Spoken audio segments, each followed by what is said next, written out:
नमस्कार. 7च्या बातमीपत्रात मी योगेश कोलते आपलं स्वागत करतो. सुरुवातीला एक नजर ठळक बातम्यांवर. उरी हल्ल्यानंतर आंतरराष्ट्रीय आणि द्विराष्ट्रीय स्तरावर पाकिस्तानची कोंडी करण्याच्या भारताच्या हालचाली. उरी हल्ल्यात ठार झालेला दहशतवादी पाकव्याप्त काश्मीरमधला असल्याचे पुरावे भारतानं पाकिस्तानी उच्चायुक्तांना दिले. भारत पाक तणावाच्या पार्श्वभूमीवरती भारताची संसदीय समिती उभय देशातल्या सर्व स्तरावरील संबंधांचा आढावा घेणार. सर्वाधिक पसंतीचं राष्ट्र ही भारतानं पाकिस्तानला दिलेला दर्जा काढून घेण्यासंदर्भात नवी दिल्लीत गुरुवारी विशेष बैठक. मेट्रो प्रकल्पाच्या डीएन नगर नानखुर्द आणि वडाळा कासारवडवली मार्गिकांना राज्य मंत्रिमंडळाची मंजुरी. इतर मागासवर्गीयांच्या आरक्षणाला धक्का न लावता सरकारनं मराठा समाजाला आरक्षण द्यावं, धनंजय मुंडे यांची मागणी. सामना दैनिकाच्या कार्यालयावरती अज्ञातांची दगडफेक, व्यंगचित्र प्रकरणी शिवसेनेनं माफी मागावी, विरोधी पक्षनेत्यांची मागणी. आणि मुंबई पुणे द्रुतगती महामार्गावर झालेल्या भीषण अपघातामध्ये 5 जण जागीच ठार. आणि आता सविस्तर वृत्त. जम्मू काश्मीरच्या उरी इथं झालेल्या दहशतवादी हल्ल्यानंतर आंतरराष्ट्रीय आणि द्विराष्ट्रीय स्तरावरती सर्व बाजूंनी पाकिस्तानची कोंडी करण्यासाठी भारतानं पावलं उचलली आहेत. भारत पाकिस्तानमध्ये निर्माण झालेल्या तणावाच्या पार्श्वभूमीवरती उभय देशांच्या संबंधांचा आढावा घेण्याचा निर्णय संसदीय मंडळानं घेतला आहे. संसदेच्या परराष्ट्र व्यवहार विषयक स्थायी समितीनं हा निर्णय घेतलाय. काँग्रेस नेते शशी थरूर यांच्या अध्यक्षतेखालील संसदीय मंडळ दोन्ही देशातल्या राजनैतिक, सांस्कृतिक आणि पारपत्र विषयक धोरणांचा आढावा घेणार आहे. हे मंडळ चीनशी असलेल्या आर्थिक संबंधांचाही आढावा घेईल. सिंधू पाणी वाटप करारानंतर आता सर्वाधिक पसंतीचं राष्ट्र या पाकिस्तानला दिलेल्या दर्जासंदर्भातही फेरविचार करण्याचं भारतानं ठरवलं आहे. पंतप्रधान नरेंद्र मोदी यांनी या दर्जाचा फेरविचार करण्यासाठी गुरुवारी नवी दिल्लीत एक बैठक आयोजित केली आहे. जागतिक व्यापार संघटनेच्या गॅट कराराअंतर्गत भारतानं पाकिस्तानला हा दर्जा दिलाय. त्यानुसार भारत आणि पाकिस्तान यांनी परस्परांशी आणि संघटनेतल्या इतर देशांची पसंतीचे व्यापारी भागीदार म्हणून व्यवहार करणं आवश्यक आहे. संयुक्त राष्ट्रांच्या आमसभेतही पाकिस्तानला एकटं पाडून त्याची कोंडी करण्याची रणनीती भारत अंमलात आणत आहे. परराष्ट्र व्यवहार मंत्री सुषमा स्वराज यांच्या भाषणानंतर पाकिस्ताननं दिलेल्या प्रतिक्रियेला भारतानं सडेतोड उत्तर दिलं. आपल्याच देशाच्या नागरिकांवरती अत्याचार करणाऱ्या देशानं सहिष्णुतेचा आग्रह धरू नये असं भारतानं पाकिस्तानला सुनावलं आहे. संयुक्त राष्ट्रांमधल्या भारताच्या प्रतिनिधी एनएम गंभीर यांनी पाकिस्तानच्या प्रतिनिधी मलिहा लोधी यांनी केलेल्या आरोपांचा समाचार घेतला. सुषमा स्वराज यांचं भाषण त्यांनी नीट ऐकलं नसल्यानंच ते असं म्हणत आहेत असा टोला गंभीर यांनी लगावला. काश्मीर हे भारताचं अविभाज्य अंग असल्याचा स्वराज यांचा संदेश पाकिस्तानपर्यंत स्पष्ट शब्दांमध्ये पोहोचला असेल अशी अपेक्षा असल्याचं ते म्हणाल्या. दहशतवादी कारवायांना पाठीशी घालणाऱ्या पाकिस्तानला दहशतवादी राष्ट्र म्हणून घोषित करा या मागणीची ऑनलाईन याचिका अमेरिकेत राहणाऱ्या भारतीयांनी अमेरिकेच्या सरकारकडे केली आहे. या याचिकेवरती 1 लाखाहून अधिक नागरिकांनी स्वाक्षऱ्या केल्या आहेत.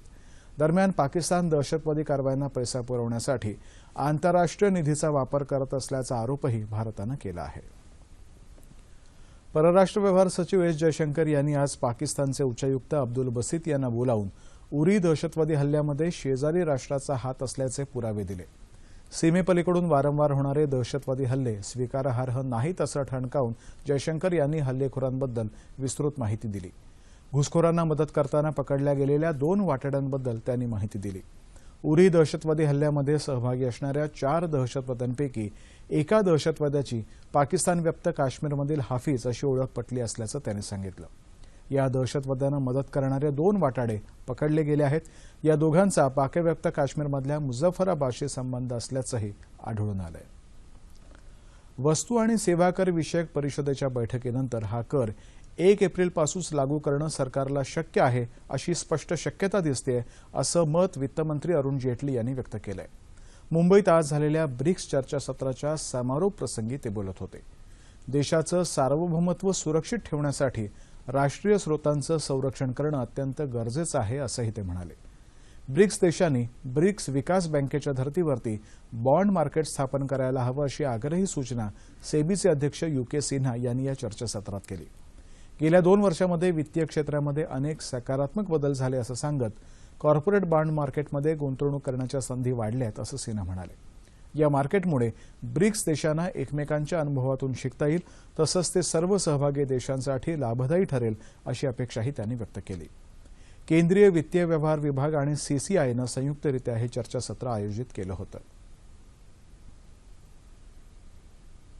कर्नाटकानं पुढील 3 दिवस तामिळनाडूला दर दिवशी 6,000 क्युसेक्स पाणी सोडावं असे निर्देश सर्वोच्च न्यायालयानं दिले आहेत. कावेरी पाणी वाटपावरून आज सुनावणी झाली. यापुढील सुनावणी येत्या शुक्रवारी होणार आहे.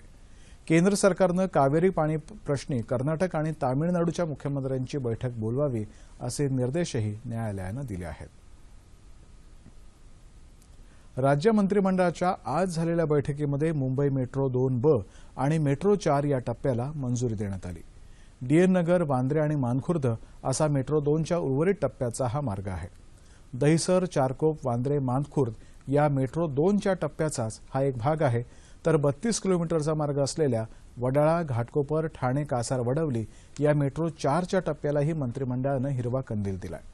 अनुसूचित जातीच्या विद्यार्थ्यांना परदेशामध्ये उच्च शिक्षण घेण्यासाठी दिली जाणाऱ्या शिष्यवृत्तीच्या विद्यार्थ्यांच्या संख्येमध्ये 25 वरून 75 पर्यंत वाढ करण्यात आली आहे. राष्ट्रपतींकडून शौर्य पदक मिळालेल्या सर्वसामान्य नागरिकांनाही भारतीय सेनेतल्या जवानांप्रमाणेच एक रकमी पुरस्कार आणि मासिक अनुदान देण्याचा निर्णयही मंत्रिमंडळानं आज घेतला. चंद्रपूर आणि सिंधुदुर्ग या जिल्ह्यांमध्ये स्रोत आधारित नियोजन आणि विकास हा पथदर्शी कार्यक्रम राबवण्याच्या प्रस्तावालाही मंजुरी देण्यात आली आहे. त्यासाठी आवश्यक ती पदनिर्मिती करायचा निर्णय राज्य मंत्रिमंडळानं आज घेतला. पनवेलला स्वतंत्र महानगरपालिकेचा दर्जा देण्याच्या प्रस्तावालाही राज्य शासनानं मंजुरी दिली आहे. नगरविकास खात्यानं यासंदर्भातला शासन आदेश जारी केला आहे.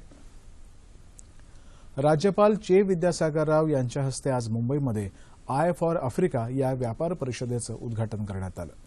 मानव संसाधन विकास, कृषी, पर्यटन आदी क्षेत्रामध्ये सहकार्याच्या अनेक संधी उपलब्ध असून दोन्ही देशातील व्यापार वाढल्यास त्याचा फायदा भारत आणि आफ्रिकेतल्या नागरिकांना होईल असं राज्यपालांनी यावेळी सांगितलं. महाराष्ट्र शैक्षणिकदृष्ट्या प्रगत आहे. आफ्रिकी विद्यापीठांना शैक्षणिक सहकार्य करण्याचं आश्वासन राज्यपालांनी यावेळी दिलं. Indo African chamber of commerce and इंडस्ट्रीजनं या परिषदेचं आयोजन केलंय. ही परिषद तसंच प्रदर्शन 30 सप्टेंबरपर्यंत सुरू राहील. कोपर्डी घटनेचा निषेध आणि मराठा समाजाला आरक्षण या प्रमुख मागण्यांसह इतर मागण्यांसाठी आज सांगलीमध्ये मराठा मूक क्रांती मोर्चा काढण्यात आला. विश्रामबाग इथल्या क्रांतिसिंह नाना पाटील यांच्या पुतळ्यापासून या मूक मोर्चाला सुरुवात झाली. राष्ट्रवादी काँग्रेसचे नेते जयंत पाटील यांच्यासह नागरिक मोठ्या संख्येनं या मोर्चात सहभागी झाले. मोर्चेकऱ्यांनी आपल्या मागण्यांचं निवेदन जिल्हाधिकाऱ्यांना सादर केलं. कोपर्डी खटला फास्ट ट्रॅक कोर्टामध्ये चालवावा आणि अॅट्रॉसिटी कायद्यामध्ये दुरुस्ती करावी या मागण्यांचा यात समावेश आहे. सरकारनं मराठा समाजाच्या आरक्षणाबाबत टोलवाटोलवी न करता निर्णायक भूमिका घ्यावी अशी मागणी विधान परिषदेचे विरोधी पक्षनेते धनंजय मुंडे यांनी आज मुंबईत एका पत्रकार परिषदेत केली. इतर मागासवर्गीयांच्या आरक्षणाला धक्का न लावता मराठा समाजाला आरक्षण द्यावं, त्यासाठी कायद्यामध्ये बदल करावा लागला तर विरोधी पक्ष म्हणून आमचा पाठिंबा राहील असं मुंडे म्हणाले. माहिती आहे म्हणून आता भूमिका सरकारने घ्यावी की इतर मागासवर्गीयाच्या आहे या आरक्षणाला कसल्याही प्रकारचा धक्का न लावता ओबीसीच्या सवलती आज ओबीसीचं आरक्षण मराठा समाजाला दिलं पाहिजे. की लाखोचे मोर्चे या ठिकाणी निघत आहेत. अतिशय संतापजनक परिस्थितीत सुद्धा मूक मोर्चे या ठिकाणी काढले जात आहेत. तर आता सरकारने वाट बघण्याचं कारण नाही, तर सरकारने निर्णय घ्यायचे कारण आहे. उगाच टोलवाटोलवी आणि इतर समाजाच्या आणि या समाजाच्या सुद्धा मध्ये खेळ मांडू नये आणि सरकारने निर्णय करावा. आघाडी सरकारनं नियुक्त केलेल्या राणे समितीनं आरक्षणाला मंजुरी दिली होती. त्यातल्या त्रुटी दूर करून आरक्षण द्यावं आणि मराठा समाजाच्या सर्व मागण्या मान्य कराव्यात असं मुंडे म्हणाले. सामना वृत्तपत्रातल्या व्यंगचित्रातून मराठा समाजाच्या भावना दुखावल्या गेल्या याची दखल घेत सरकारनं सामनावरती कारवाई करावी अशी मागणीही मुंडे यांनी केली. दरम्यान सामना वृत्तपत्राच्या नवी मुंबईतल्या कार्यालयावरती आज काही अज्ञात युवकांनी दगडफेक केली. पोलिसांनी या प्रकरणी गुन्हा नोंदवला आणि पुढील तपास सुरू असल्याचं नवी मुंबईच्या पोलीस आयुक्तांनी सांगितलं आहे. सामना दैनिकामध्ये काही दिवसांपूर्वी छापून आलेल्या वादग्रस्त व्यंगचित्राच्या निषेधार्थ ही दगडफेक झाली असावी असा संशय पोलिसांनी व्यक्त केलाय. सामनामधून प्रसिद्ध झालेलं व्यंगचित्र म्हणजे मराठा मोर्चासह मराठा समाजातल्या स्त्रियांचा अपमान असून या प्रकरणी उद्धव ठाकरे आणि सामनानं माफी मागावी अशी मागणी विधानसभेतले विरोधी पक्षनेते राधाकृष्ण विखे पाटील यांनी केली आहे. या व्यंगचित्रातून शिवसेनेची मराठा विरोधी भूमिका उघड झाली असल्याचं विखे पाटील म्हणाले.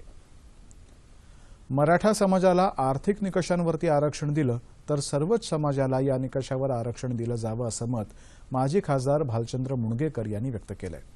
यासाठी राज्य सरकारनं त्वरित वटहुकूम काढावा अशी मागणीही त्यांनी केली. समता अभियानाचे अध्यक्ष म्हणून त्यांनी आज मुंबईमध्ये मराठा मोर्चा आणि इतर मुद्द्यांवरती प्रतिक्रिया देण्यासाठी एक पत्रकार परिषद घेतली.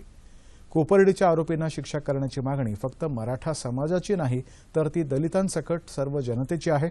मात्र गेल्या अनेक वर्षांमध्ये दलित महिलांवर झालेल्या अत्याचारांच्या वेळी मराठा समाजाची काही संवेदनशीलता दिसली नाही, हेही खेदजनक आहे असं मुणगेकर म्हणाले. दलित अत्याचार प्रतिबंधक कायदा केंद्र सरकारनं केला आहे. या कायद्यामध्ये बदल करण्याचा अधिकार फक्त संसदेला आहे. या कायद्यानुसार अंमलबजावणी करण्याबाबत राजकीय इच्छाशक्ती कमी पडते असं मुणगेकर म्हणाले. या कायद्याचा गैरवापर होतो असा आरोप करणाऱ्यांनी त्याबाबतचे पुरावे आणि आकडेवारी द्यावी अशी मागणीही मुणगेकर यांनी केली. महाराष्ट्र सदन घोटाळा आणि इतर आर्थिक गैरव्यवहार प्रकरणी अटकेत असलेले माजी सार्वजनिक बांधकाम मंत्री छगन भुजबळ यांचा अंतरिम जामीन अर्ज आज मुंबई उच्च न्यायालयानं फेटाळून लावला. प्रकृतीच्या कारणावर आपल्याला जामीन मिळावा अशी विनंती भुजबळ यांच्या जामीन याचिकेत करण्यात आली होती. मात्र सक्तवसुली संचालनालयाअंतर्गत सुरू असलेल्या कारवाई प्रकरणी असा जामीन दिला जाऊ शकत नाही असं न्यायालयानं म्हटलं आहे. भुजबळांनी सक्तवसुली संचालनालयाच्या विशेष न्यायालयामध्ये अर्ज करावा अशी सूचनाही न्यायालयानं केली. नगर जिल्ह्यातल्या मोहरी इथं गतिमंद मुलीवर झालेल्या बलात्कार घटनेच्या निषेधार्थ आज पाथर्डीमध्ये सर्वपक्षीय मूक मोर्चा काढून कडकडीत बंद पाळण्यात आला.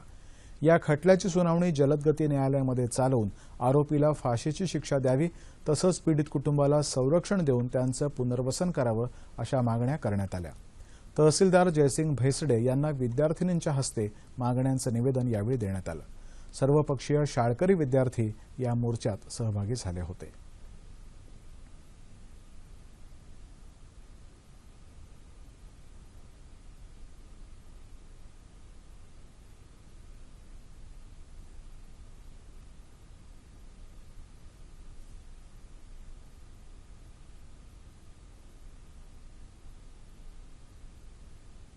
हिंगोली इथं महाराष्ट्र परेड धोबा सेवा मंडळाच्या वतीनं आज जिल्हाधिकारी कार्यालयावरती मोर्चा काढून कपडे धुवा आंदोलन करण्यात आलं.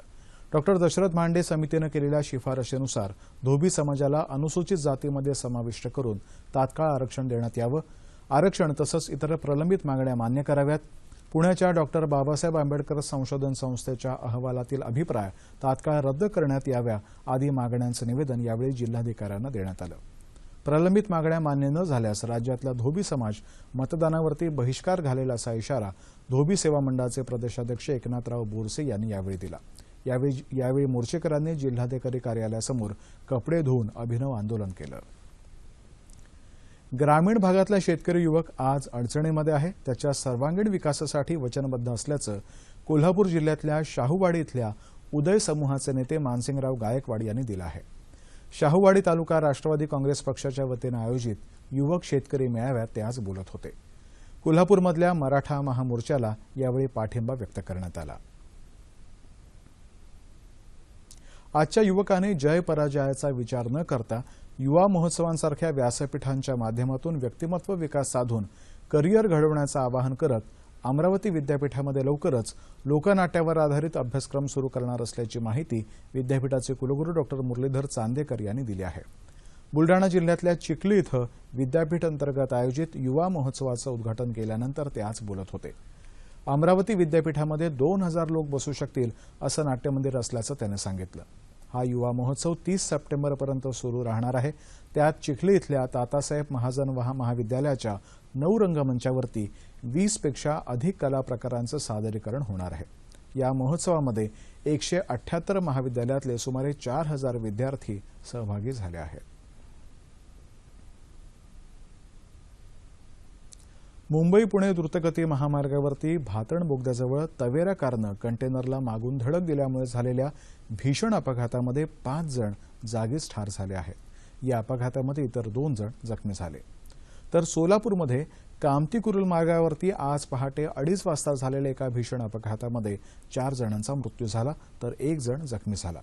एका स्विफ्ट कारला अज्ञात वाहनानं धडक दिल्यानं हा अपघात झाला.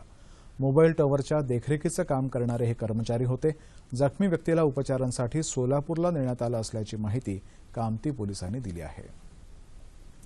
आणि आता बातमी हवामानाची. येत्या 36 तासांमध्ये विदर्भामध्ये बऱ्याच ठिकाणी, कोकणात काही ठिकाणी तर मध्य महाराष्ट्र आणि मराठवाड्यामध्ये तुरळक ठिकाणी पाऊस पडण्याची शक्यता हवामान खात्यानं वर्तवली आहे. आणि त्या राज्यातल्या प्रमुख शहरातलं तापमान अंश सेल्सिअसमध्ये. मुंबई कमाल 30 आणि किमान 25 अंश सेल्सिअस. नागपूर 33 आणि 23. पुणे 30 आणि 21. औरंगाबाद 31 आणि 23.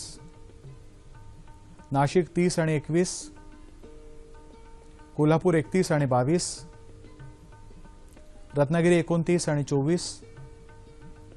सोलापूर 31 आणि 22. तर अमरावती कमाल 33 आणि किमान 21 अंश सेल्सिअस. शेवटी एक नजर पुन्हा एकदा ठळक बातम्यांवर. उरी हल्ल्यानंतर आंतरराष्ट्रीय आणि द्विराष्ट्रीय स्तरावर पाकिस्तानची कोंडी करण्याच्या भारताच्या हालचाली.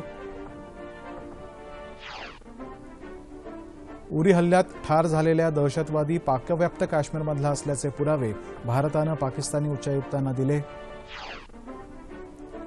भारत पाक तणावाच्या पार्श्वभूमीवरती भारताची संसदीय समिती उभय देशातल्या सर्व स्तरावरील संबंधांचा घेणार आढावा. सर्वाधिक पसंतीचं राष्ट्र हा भारतानं पाकिस्तानला दिलेला दर्जा काढून घेण्यासंदर्भात नवी दिल्लीत गुरुवारी विशेष बैठक. मेट्रो प्रकल्पाच्या डीएन नगर मानखुर्द आणि वडाळा कासारवडवली मार्गिकांना राज्य मंत्रिमंडळाची मंजुरी. इतर मागासवर्गीयांच्या आरक्षणाला धक्का न लावता सरकारनं मराठा समाजाला आरक्षण द्यावं, धनंजय मुंडे. सामना दैनिकाच्या कार्यालयावरती अज्ञातांची दगडफेक. व्यंगचित्र प्रकरणी शिवसेनेनं माफी मागावी, विरोधी पक्षनेत्यांनी केली मागणी. आणि मुंबई पुणे द्रुतगती महामार्गावर झालेल्या भीषण अपघातामध्ये 5 जण जागीच ठार. याबरोबरच हे बातमीपत्र संपलं. आज जागतिक पर्यटन दिन. या दिवसाचं महत्त्व भारतीय पर्यटन वृद्धीसाठी सरकारकडून राबवण्यात येणाऱ्या विविध योजना आणि त्यात वाढीसाठीच्या उपाययोजना याविषयी चर्चा करण्यासाठी पर्यटन क्षेत्रातील अभ्यासक उमाकांत तासगावकर यांना आज 9:30च्या बातमीपत्रात निमंत्रित करण्यात आलंय. तेव्हा पुन्हा भेटूया पुढील बातमीपत्रात आपल्या सह्याद्री वाहिनीवर. नमस्कार.